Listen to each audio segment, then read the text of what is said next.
So along for a walk in the woods and you never know what you're going to find. So here's a shelter that's pretty much done for me. A little bit of cleaning out, but shows you how often that you can come across things like this out in kind of nowhere land, but yet here we are. Got at least a decent size shelter that I could add some pine boughs in. Somebody's already done all of the rib cage work for me, so this would be a great impromptu shelter for the night. And literally these type of structures don't take long to put together. You could put something like this together with all just down timber throughout this woodland, not even have to have a knife, and I can utilize all of this for a shelter for the evening. Small fire out front, that gives me a great heat source and also something to keep not only the insects away but also the larger critters, which there are black bear, cougars, and coyote in this area.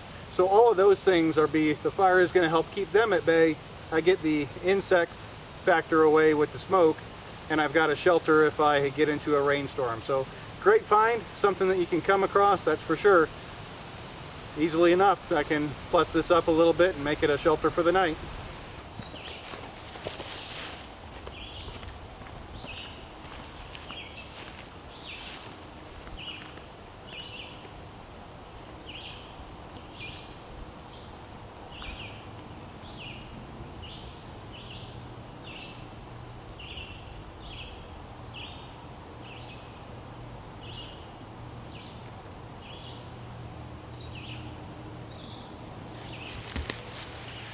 So walking along, if you're observant to the natural surroundings around you, every now and again you're going to come across something that's kind of unique. This branch, although it kind of fell out of a tree and I found it on the ground, has a mushroom stuck between a couple of the branches here. Very classic in the woodlands that a squirrel, gray squirrel, red squirrel, whatever type of squirrel, will place mushrooms like this in trees to dry them. So why is this important? Not necessarily for the mushroom as the wild edible, but more importantly, this is an indicator of small game that might be around in the woodlands. So that's more of what I would be looking for in a survival situation or a long-term scenario situation. So these small indicators are things that I really have to be observant to the natural world around me. So pretty cool find. A lot of people would just go about their time and not realize that it's even here.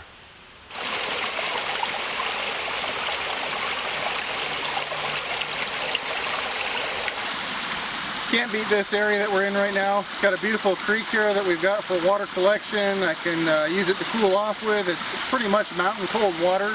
You gotta love places like this. This is why I love New York State so much. Just hate the taxes that they have here. This type of an environment and area is something that you could start looking at affecting long-term survival. And I have water that's pretty much going to be free-flowing all through the year, and even in the winter months I could still probably get water out of here, if not ice, and definitely use the ice to melt as long as I've got a container with me. Just great, beautiful area. You gotta love it.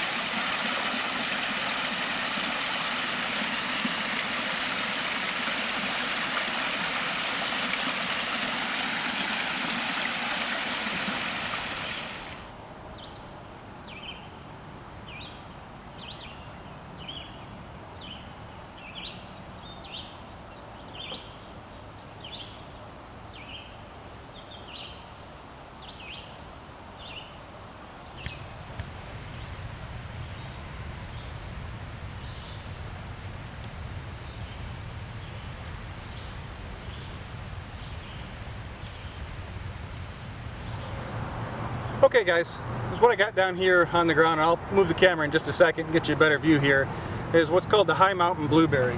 And there's quite a few of them here, but it's something that you could very easily miss if you aren't careful with what you're looking for. The other thing that's right here, but they're not in season yet, is I've got a whole briar patch full of blackberries. So all of these type of foods that are out there for the free taking are simply that. They're here for the free taking. I've got something that is definitely non-GMO. Nobody's modified it in any way, shape, or form. And it's free as long as I come out and harvest these type of materials that are out here in the eastern woodlands. The other good thing about these, the taste is more of what I guess you could say is reminiscent of what you're most familiar with as a younger child. These have a true blueberry taste. They're amazing, a little bit of tartness to them, but still not long in gathering and I'd have more than a meal here with just this small area that's here of blueberries. If it was a couple weeks later, I'd also probably have a whole bunch of raspberries to go with it as well, or black caps, whichever these actually are. So I've got a whole berry smorgasbord right here, and it's easy to find. I'm going to reposition the camera and I'll show you exactly what we've got going on. Okay guys, now that I got the camera repositioned, if I get down in here, you'll see got all kinds of high mountain blueberries. And they're all through here. Got some in various stages of growth. Now, when you're doing things like this, you do want to be careful that you're not reaching down in here and grabbing a hold of a snake, because they happen to like these kind of things too. So, at any rate, I have right here in my nifty little hand a couple blueberries. Great taste, easy to find, and again too, I've got a ton of raspberry bushes right here as well. They're just not quite in season. But these wild edibles that I've been speaking about are all here. They're all free for the taking, and it just takes some time to get out into the woodlands and find them. Not hard to do, just got to know exactly what you're looking for. But again, as you see here, you got high mountain blueberries. Okay gang, walk a little bit more, find a new wild edible. Down in here, you'll probably see this red berry. Try to pull this back. That red berry right there is actually one of the fruits off from what is wild wintergreen. See if I can't get this pulled out here for y'all. There's the plant. That is wintergreen. If I were to take those leaves off right now and break them open, they smell just like wintergreen, something that you would just normally get in the store. Let me see if I can get a little bit closer to the camera here.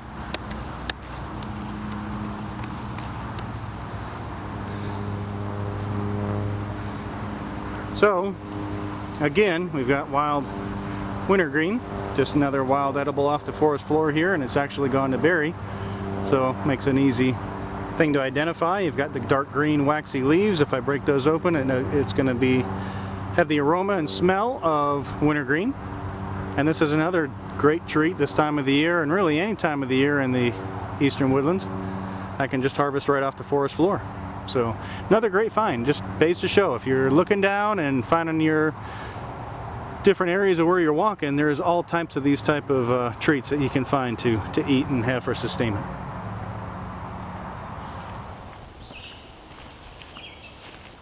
What I have here next to me is a plant known as jewelweed. Easily identified medicinal plant.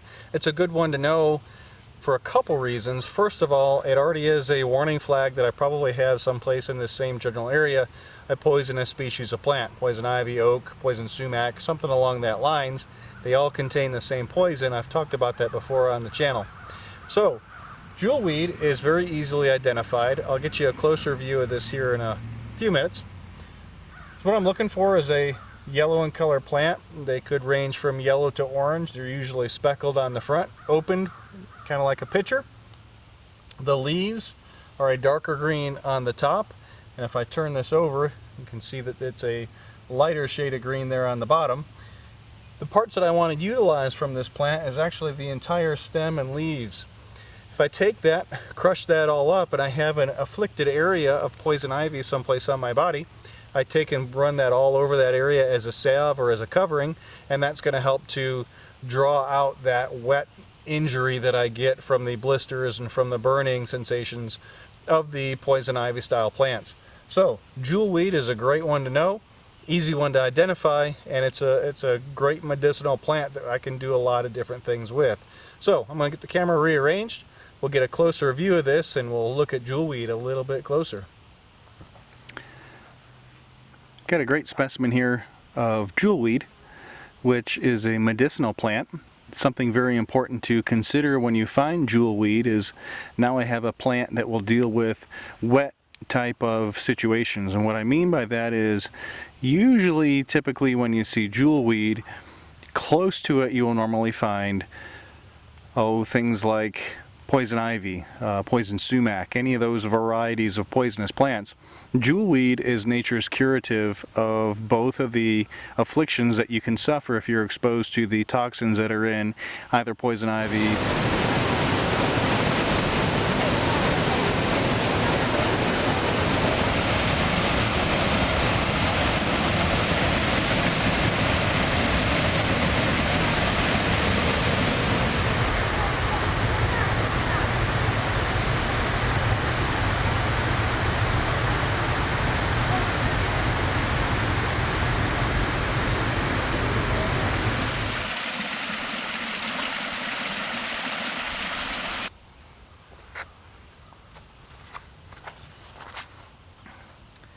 surrounded by wild edibles. What I have here is another one of our medicinal plants that we've been recently spending some time on talking about. This plant here is what's called mullein, and this is a second-year mullein. The first-year mullein starts out small, and it has a kind of a rosette style leaf pattern. The leaves are very furry feeling when you actually reach out and grab them. The second year stalk shoots out typically straight, and this one's been fighting for a bit of sun here, so it's kind of got a bit of a bow to it, but typically they shoot out nice, straight and tall. You've got the flower bulb on the top of the mullein plant, which later will turn to the seed head, and all of the leaves as you go up the stalk of the plant. Again, these leaves kind of originate from that central stalk, and they're very furry feeling. Now, as what these are good for is the mullein plant is a good expectorant. So it helps for lung-related issues. If you've got mucus that you need to break up, you could use these leaves and even the flower buds themselves and utilize it as a tea. Steep the tea in some mild hot water. Get all the nutrients out of it that you need for the medicinal value, and now I've got a great tonic that I can drink. The other thing that you can use mullein for is it's a very absorbent plant. If I was to take one of these leaves off, put it in my mouth, not that it tastes bad, but what it is it's a very drying plant. So the Indians used to take the leaves from the mullein plant, and they would actually use this as nature's bandages. So if I had a cut or an abrasion, anything like that, that's actually seeping fluid from my body, I could take the mullein and place that on my skin and utilize it just as I would a bandage. If I had some gauze or use my bandana and wrap that back around, now I've actually have what for all intents and purposes is an absorbent pad, which is the same as you would find on many of your bandages in society today. The other thing that these were used for in olden times, the female Indians would use these as a sanitary napkin as well, so it's another potential use for this type of a plant. It's very absorbent. It can be used as a tea. I can use the tea as a respiratory style tonic and to help alleviate chest congestion, things of that nature, things that I want to get out of my body. So it's an expectorant, I guess is the best way to word that. So this is mullein. This is a great example of a second-year mullein. I'll move the camera in a little bit closer so you can get a better idea of what this plant actually looks like. Another great use for this as well is if this shaft was a bit straighter and it was dried, or I cut it and then I hung it upside down and dried it, these make fantastic bow drills. The outside, when it dries and gets woody, is very hard, and the inside has got a cork, pithy core to it. So this is a great multi-purpose plant. There's many uses that you can use the mullein plant for, and they're growing all over. In fact, where I'm standing right now, I've got about a dozen or so wild edibles all at my feet in an area probably, I don't know, maybe 2 foot by 6 foot in diameter. I've got plantains, I've got wild lettuce, I've got mullein, I've got chickweed, I've got various forms of clover, I've even got some wood sorrel all right here at my feet. So I've got a whole salad waiting ready to go, to include the benefit of a medicinal right here in a very small patch of ground.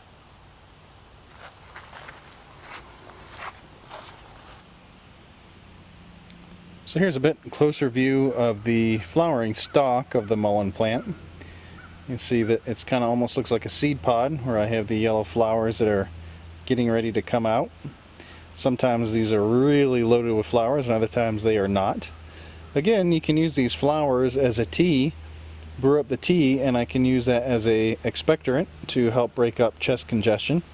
The mullein is actually perfect for chest-related style problems that you find yourself having in the woods if you are using this as a medicinal plant for that value of it. Again, the leaves of the mullein plant can be utilized as nature's bandage, and they have a very strong property about them to help coagulate blood and also help to suck up blood that you might find from a large open cut. So again, just wanted to give you a bit closer view. Try to get that leaf in there a bit better for you. Closer view of what the mullein plant actually looks like. Again, this is a second-year mullein. The first-year mullein plants are usually a lot smaller.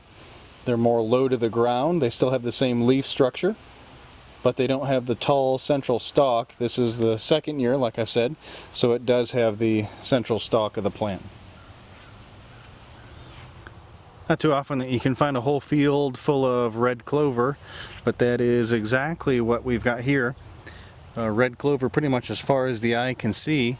We've also got intertwined in here too is Queen's Anne lace, which is part of the Lamiaceae family. That you don't want to play with, but red clover, not a problem at all. This is all a great edible, and it's definitely in abundance right here. Okay. So again, gang, what we have here is some red clover, and it's pretty much red clover as far as the eye can see. So we've got a bunch of this. Tastes good. Make sure I'm getting the right leaves here. So red clover is very easily identified by a couple factors. Get a leaf here. Number one, with the leaf, you've got a white in color V that's there, and also the red clover top. As you can see, the bees also love this, so a little bit of therapy for me sitting here with all the bees that are buzzing around me right now as well. But as what this tastes like, a little bit here, tastes like a typical lettuce. And as far as that goes, we've got lettuce as far as the eye can see, so no shortage of food right here. Not bad at all. Got a good flavor to it. Might need a little bit of vinegar, but not bad at all. Here we've got a beautiful specimen of red clover, and you can see all of the purplish color to the top here, and also here's that white V that I was talking about on the leaves. Hope that comes through well here on the camera. I've got a whole field full of this stuff here.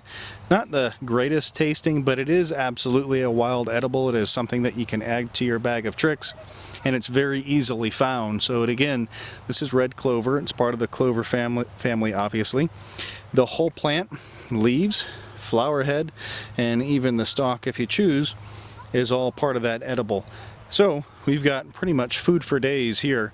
This whole field is completely covered with it, and I have eaten a little bit of it. Not too bad, not the greatest, but it will keep you alive.